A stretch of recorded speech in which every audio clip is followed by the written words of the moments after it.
Good evening. ఈరోజు market start అవ్వడం ఫ్లాట్గా స్టార్ట్ అయిన మార్కెట్లు కంటిన్యూగా అలా వాల్టాలిటీ అయితే బాగా కనిపించింది. అంటే ఓవరాల్గా ఎలాంటి మూమెంట్ అయితే మార్కెట్లో కనిపించలేదని చెప్పాలి. కానీ లాస్ట్ సెకండ్ హాఫ్లో మాత్రం మంచి బయ్యింగ్ అనిపించింది మార్కెట్లో. అయితే ఓవరాల్గా లాభాల్లోనే ఎండ్ అవ్వడం జరిగింది. ముఖ్యంగా సెన్సెక్స్ చూసుకుంటే 270 పాయింట్లు లాభంతో 83,712 దగ్గర క్లోజ్ అవ్వడం జరిగింది. నిఫ్టీ వచ్చేసి 61 పాయింట్లు పాజిటివ్గా ట్రేడ్ అయింది. 25,522 దగ్గర క్లోజ్ అవ్వడం జరిగింది. బ్యాంక్ నిఫ్టీ వచ్చేసి 307 పాయింట్లు అయితే పెరగడం జరిగింది. 57,256 దగ్గర క్లోజ్ అవ్వడం జరిగింది. And mid and small cap చూసుకుంటే ఇంచుమించు 0.5% రెండు కూడా నష్టాల్లోనే ఉండడం జరిగింది.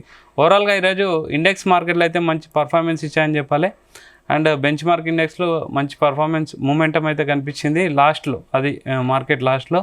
అండ్ సెక్టార్ వైజ్ చూసుకుంటే construction, Nifty financial, private bank, Nifty financial, bank Nifty, IT, energy కొంచెం మూమెంట్ అయితే మంచిగా కనిపించింది. ముఖ్యంగా కన్స్ట్రక్షన్ సంబంధించి అండ్ బ్యాంక్ సంబంధించి అయితే మంచి మూమెంటం అయితే చూడొచ్చు. ఓవరాల్గా మార్కెట్ అయితే ఈరోజు పాజిటివ్నే క్లోజ్ అయిపోయింది. గ్లోబల్ క్యూస్ చూసుకుంటే మనకు టారిఫ్ అన్సర్టనిటీస్ అయితే మార్కెట్లో బాగా కనిపించినాయి స్టార్టింగ్. అంటే గ్లోబల్ వైజ్ కూడా అన్నీ కూడా అంటే ఆల్రెడీ ట్రంప్ వివిధ దేశాలకైతే ఆల్రెడీ ఈ టారిఫ్ సంబంధించింది అయితే ఎలాంటి మార్పులు లేకుండా కొన్ని దేశాలకైతే కంటిన్యూ చేయడం జరిగింది. అండ్ ట్రేడ్ డీల్ ఇండియాకి యూఎస్కి ఎలా ఉంటుంది అనే దాని మీదనే ఇన్వెస్టర్లు ఎక్కువగా ఆచితూచి అడిగేయడం అయితే జరిగింది. ప్రజెంట్ మార్కెట్ ట్రెండ్ ఎలా ఉంది అండ్ రేపు ఎలా ఉండబోతుంది, ఈ వీక్ కూడా ఎలా ఉంటుంది, మనతో మాట్లాడడానికి స్టాక్ మార్కెట్ అనలిస్ట్ శ్రీరామచంద్రమూర్తి గారు ఉన్నారు. Sir good evening. Good evening అండి. సార్ ఈరోజు మార్కెట్ అంటే కొంచెం పాజిటివ్గానే సెకండ్ హాఫ్ కొంచెం మంచి మూమెంటం అయితే కనిపించింది. మార్కెట్ ఎలా ఉంది సార్ ఈరోజు అండ్ రేపు ఎలా ఉండొచ్చు మార్కెట్? ఈ రోజు మార్కెట్ అయితే చాలా పాజిటివ్ గానే వచ్చింది సార్. ఫస్ట్ రేంజ్ లో ఉంది లాస్ట్ 3-4 డేస్ నుంచి కూడా. స్టాక్స్ కూడా పెద్ద మూవ్మెంట్ రావట్లేదు, రేంజ్ లో ఉంది. ఇప్పుడు నిఫ్టీ వచ్చి 25,550, అలాగే బ్యాంక్ నిఫ్టీ చూసుకుంటే 57,480 దగ్గర క్లోజ్ అయింది. 57,250 దగ్గర బ్యాంక్ నిఫ్టీ క్లోజ్ అయింది. మేజర్ గా ఏంటంటే కోటక్ బ్యాంక్ మేజర్ గా మార్కెట్ ని బ్యాంక్ నిఫ్టీని ఆపింది, 3.5% పెరిగింది. అలాగే ఏషియన్ పెయింట్ కూడా 1.8%, 2% పెరిగాం. ఎన్టీఎఫ్సి మిగతా అన్ని కూడా 1% లో ఉన్నాయి. సో మేజర్గా వాళ్ళ టాప్ 50 కంపెనీస్లో లాస్ వచ్చి టైటాన్ దాదాపు 6% ఫాల్ అయింది. రిజల్ట్స్ బాగానే వచ్చాయి కానీ ప్రాఫిట్ బుకింగ్ జరిగింది దానిలో. అలాగే ఇప్పుడు ఓబరాయ్ రియాలిటీ కానీ, తర్వాత డాక్టర్ రెడ్డి ఒకటి, బజాజ్ ఆటో, ఇవన్నీ కూడా ఫాల్ అయినాయి. ఆటోమొబైల్స్ కూడా కొంచెం ఫాల్ అవుతున్నాయి. సో ఓవరాల్ చూస్తుంటే ఒక సెక్టర్ పెరుగుతుంటే ఒక సెక్టర్ తగ్గుతుంది, ఆ ఇండస్ట్రీ రీబ్యాలెన్స్ అవుతుంది అనమాట. సో ఇది జరుగుతుంది మార్కెట్ లో. ఆల్రెడీ చూస్తే ఇప్పుడు యాక్సిస్ బ్యాంక్ బ్యాంకింగ్ సెక్టర్ చూస్తే యాక్సిస్, ఐసిఐసిఐ డౌన్ అవుతున్నాయి, హెచ్డిఎఫ్సి బ్యాంక్ డౌన్ అవుతుంది. ఈ టైంలో ఈ కోటక్ బ్యాంక్ రివర్స్ అవడం వల్ల ఇండెక్స్ బ్యాలెన్సింగ్ అవుతుంది సార్. ఓకే, అంటే ఇప్పుడు ప్రజెంట్ ఇన్వెస్టర్ స్ట్రాటజీ ఎలా ఉండాలి ఓవరాల్గా ఈ వీక్ అంటే రేపు ఎలా ఉండొచ్చు సార్ మార్కెట్లో? అండ్ అన్సర్టనిటీస్ కూడా ఉన్నాయి ఇప్పుడు మార్కెట్లో, టారిఫ్ అన్సర్టనిటీస్ బాగున్నాయి, ఏం చేయాలి సార్? ప్రాజెక్ట్ ఏంటంటే ఇప్పుడు నెక్స్ట్ ట్రంప్ ఎఫెక్ట్ ఒకటి తేలాలి. తర్వాత ఏంటంటే పెద్ద ట్రిగ్గర్స్ కూడా, పాజిటివ్ ట్రిగ్గర్స్ లేవు, అలా నెగిటివ్ ట్రిగ్గర్స్ కూడా లేవు, అలా స్తబ్దతగా ఉంది.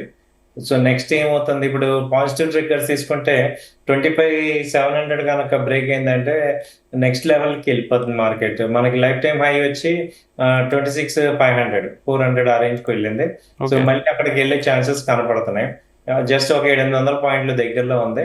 కాకపోతే ఇప్పుడు అన్ని mid cap, small cap stocks చూసుకుంటే ఇంకా లాస్ట్ ఇయర్ వచ్చినంత హై స్పీడ్ రాలేదు.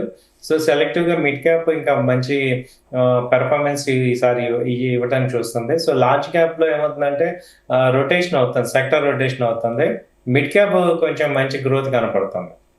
ఓకే, ఆర్ఆల్ అంటే ఇప్పుడు ప్రజెంట్ మనం ఇన్వెస్ట్ చేయాలంటే ఇన్వెస్టర్లు ఏ సెక్టర్ బెటర్ సార్?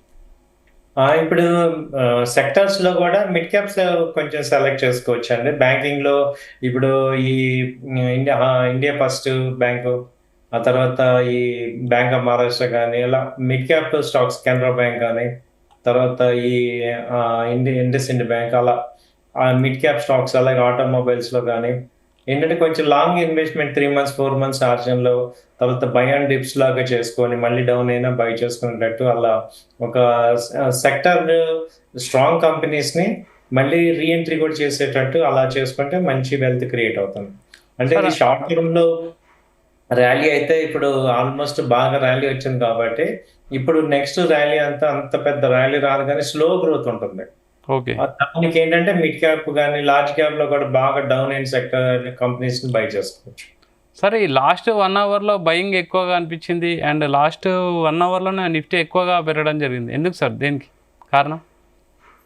లాస్ట్ 1 అవర్‌లో ఏమవుతుందంటే కొంచెం హోప్ అనేది కనపడింది. Trump US India tariff agreement వచ్చే ఛాన్సెస్ ఉందనే న్యూస్ వచ్చింది. ఓకే. సో, పాజిటివిటీ దానివల్ల ఎక్కువ పాజిటివిటీ వచ్చింది.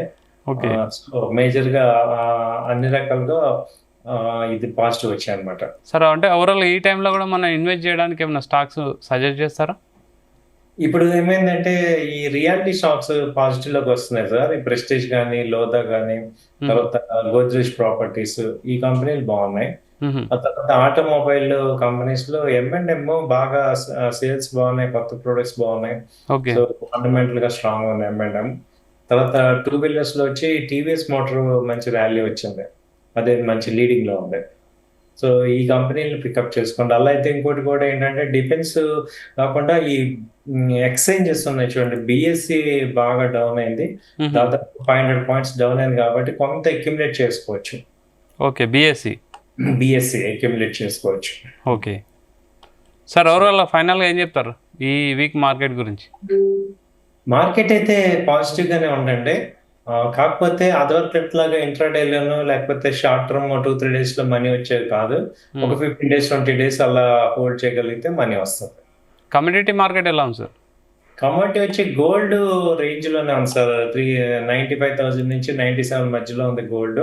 హుహు. సో, అది 95 వచ్చినప్పుడు ఇన్వెస్ట్ చేసుకోవచ్చు. గోల్డ్ 95 బ్రేక్ అయితే ఇంకా డౌన్ అయ్యేటట్టుంది. ఈ ట్రంప్ ఆగస్ట్ ఫస్ట్ వీక్‌కి మనకి వరల్డ్ మీద మళ్ళీ క్లారిటీ వస్తుంది. ఏదైనా రష్యా, ఉక్రెయిన్ వార్ కూడా ఆగిందంటే మాత్రం గోల్డ్ బాగా డౌన్ అయ్యే అవకాశాలున్నాయి. ఓకే. లేదు అన్సర్టెనిటీస్ ఉందంటేనే ట్రిగ్గర్ అవుద్ది. బట్ సిల్వర్ అయితే పాజిటివ్ గానే ఉంది.